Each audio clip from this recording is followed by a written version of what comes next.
के अपनी पार्टी के सीनियर लीडर और नायब सदर उस्मान मजीद ने दिग्विजय सिंह और राहुल गांधी पर तनकीद की। उन्होंने कहा कि दिग्विजय सिंह और राहुल गांधी को रियासती दर्जे की बहाली की बात करते हुए शर्म आनी चाहिए। मजीद ने कहा कि कांग्रेस ने इन इलाकाई पार्टियों को धचका दिया है जो आर्टिकल 370 और 335 ए की बहाली के बारे में बयानात की तवक्को कर रही थी। उस्मान मजीद कहते हैं कि महज भारत जोड़ो यात्रा को बढ़ावा देने के लिए पुलवामा हमले का मामला उठाया जा रहा है। उस्मान मजीद के मुताबिक दिग्विजय सिंह जैसे लोगों के बयानों से अफवाज का हौसला पस्त नहीं होगा, क्योंकि फौज अपने फराइज को अच्छी तरह जानती है। उस्मान साहब, सीनियर कांग्रेस लीडर दिग्विजय सिंह ने आज फिर से पुलवामा का मसला उठाया है, पुलवामा अटैक का, और बताया है कि जो सीआरपीएफ के आला ऑफिसर्स हैं उस टाइम उन्होंने कहा था कि ये सेफ नहीं है इस रूट पे जाना। सरकार ने अभी तक उस इंसिडेंट की क्लैरिफिकेशन आज तक नहीं दी है। आपका क्या कहना है इस बारे में? देखिए, मुझे समझ में नहीं आ रहा इन लोगों को याद कैसे आ रही है, ऐसी बातें याद आ रही जो बेमाने हैं, बेमकसद है। इन बातों से करने से क्या फायदा मिलेगा उनको? इस वक्त जो यात्रा चल रही है इसको कामयाब बनाने के, अपनी साख बनाने के लिए ये कर रहे हैं। मुझे नहीं लग रहा इस वक्त ये नॉन इशू है। देखिए, इससे पहले तो इतना था ही नहीं, लेकिन था, एयरलाइंस नहीं आते थे ज्यादा, जहां तक मुझे पता है। आज बाज़ाब्ता है, उससे पहले भी आर्मी के बाज़ाब्त चार्टर्ड फ्लाइट्स आते थे, लेकिन अचानक सडनली हम उस परेशानी में हैं जहां कभी कुछ हो सकता है, कुछ भी नहीं हो सकता है, लेकिन कभी भी कुछ हो सकता है। ये क्या हम फ्यूचर में भी रूल आउट कर सकते हैं? यहाँ परेशानी हो सकती है। अभी जम्मू में ब्लास्ट हुआ, इसका मतलब थोड़ी है कि यहाँ कुछ नहीं होगा, पूरा अमन तो है। Compare to last many years there is difference, but ये नहीं है कि हम रूल आउट कर सकते हैं अभी पाकिस्तान थक चुका है यहाँ कुछ करने में। ये बातें फजूल है, सियासत है इनमें, और कुछ नहीं है, नथिंग एल्स। तो ऐसा नहीं लगता है कि ये जो फोर्सेस है उनको डिमोरलाइज होते हैं ऐसे बयान से? मुझे नहीं लग रहा फोर्स को इन चीजों से डिमोरलाइज, वो अपने जॉब से कब हटे हैं। यहाँ तो ऐसे भी सियासतदान हैं जो फोर्सेस को टारगेट बना रहे हैं, जो उनको डिमोरलाइज करने की कोशिश कर, लेकिन उससे क्या काम रुक गया है? उनका अपना रिजॉल्व है, उनकी ट्रेनिंग है, वो डेडिकेटेड है, they are committed to the nation, they are doing their job wonderfully.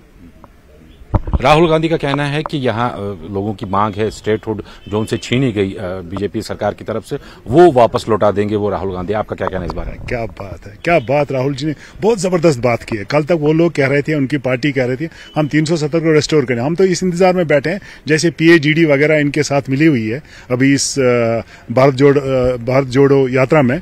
हम तो ये एक्सपेक्ट करेंगे, वो कहेंगे कि 370 और 35 और स्टेट को हम बात, स्टेट की तो बात कुछ और है, हम कहेंगे कि 370 और 35 की बात करेंगे। वो कहेंगे जब हम रूल में आएंगे तो हम इसको लेटर एंड स्प्लिट लागू करेंगे। हम इस बात का इंतजार कर रहे हैं, हम स्टेटहुड की बात नहीं कर रहे हैं। स्टेटहुड तो ऑलरेडी प्राइम मिनिस्टर ने, होम मिनिस्टर ने फ्लोर द हाउस पे कहा है कि स्टेट को हम रेस्टोर करेंगे इलेक्शन के बाद, जब असेंबली इलेक्शन होंगे उसके बाद हम इसको रेस्टोर। ये कौन सी नई बात राहुल जी ने कही? राहुल जी हमें क्या समझते हैं? जम्मू कश्मीर की आवाम इतनी बेहस है और इस बात में आ जाएगी, तो आपकी वो बातें कहाँ गई जब पार्लियामेंट में भी आपका कंट्रडिक्शन है? आप सीधा बताओ 317 हटा, हम इसके साथ में है। ये कौन सी बड़ी बात आप कह रहे हैं कि आप इस वक्त कह रहे हैं कि स्टेट रेस्टोरेशन ऑफ स्टेट हो जाएगा? रेस्टोरेशन ऑफ स्टेट तो हो जाएगा, आज कल परसों हो जाएगा। ये कोई ऐसी बड़ी बात यहाँ पहुंच के जब वो इस भारत जोड़ो यात्रा में निकल चुके हैं, कई महीनों से इस पे है, ये कौन सी बड़ी बात आप जम्मू कश्मीर के आवाम को बोल रहे हैं? मुझे लग रहा है एक सरासर मजाक है, और यहाँ आने से पहले थोड़ा होमवर्क भी करना चाहिए था ना कांग्रेस को।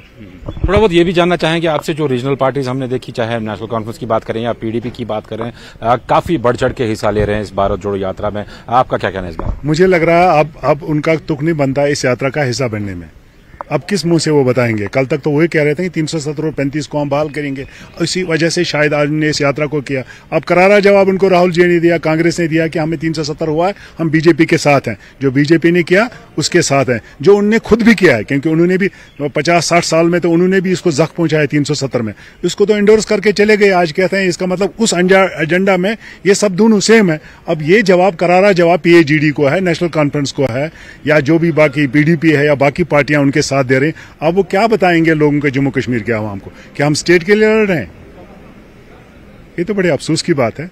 उनको तो इस यात्रा में जाने का अब अच्छा जवाब मिल गया, और लोग अब देखे, झूठ ही है। अगर आप जज्बात और इनमें लोगों को लेने की कोशिश करें, जैसे आपने किया है 75 साल में यहाँ के लीडर ने किया है, अब ये अवाम उस जज्बात और उस इमोशनल ब्लैकमेलिंग में नहीं आने वाले। अब हकीकत को लोग समझ चुके हैं। ये बात हमने 2.5 साल 3 साल पहले भी बताई थी कि इनके धोखे मत आइए। जो कुछ यहाँ हो रहा है, जो कुछ तबाही और बर्बादी और इस मुकाम पे पहुंचा है, जब हमारे पास 370 गया, हमसे 35 से गया, स्टेट का पुनर्गठन किया गया, अभी रियासत नहीं है, ये सब सजा इन्हीं की वजह से हुआ।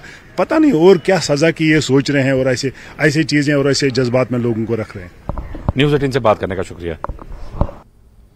तो उधर कर्नल एसएस पठानिया ने कांग्रेस लीडर दिग्विजय सिंह के बयान पर रद्दअमल देते हुए कहा कि खबरों में बने रहने के लिए इस तरह की बयानबाजी की गई है। भारत जोड़ो यात्रा में जो थोड़ी बहुत ही माइलेज राहुल गांधी को मिल रही है, तो ये वो लीडर हैं जो इस समय काफ़ी बुजुर्ग भी हो चुके हैं। इनकी जो थिंकिंग फैकल्टी है, इनका जो लॉजिक है वो क्वेश्चनेबल है, और उसके बाद लाइमलाइट में बने रहने के लिए ये ऐसे बयान दे रहे हैं जो सिर्फ ना हमारे देश के लिए हानिकारक हैं, बल्कि हमारे जो पड़ोसी दुश्मन देश हैं, पाकिस्तान, चाइना, उसके बाद दुनिया भर के जो मुल्क हैं, उनके अंदर जो मैसेज जा रहा है वो एक बहुत ही बुरा मैसेज है।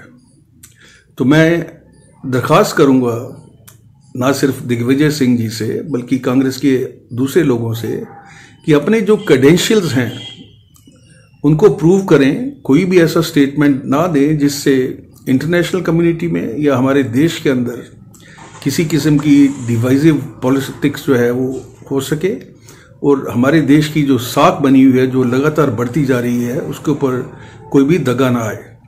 मैं तो ये भी बोलूँगा कि ऐसे बयानों के लिए एक लॉ एनेक्ट होना चाहिए, और ताकि लोगों को एक मैसेज मिल सके कि अगर आप देश के खिलाफ या देश की प्रभुसत्ता के खिलाफ या देश की सिक्योरिटी के खिलाफ या देश की इमेज के खिलाफ कोई ऐसा बयान देते हैं तो उसमें कानूनी एक्शन लिया जाए।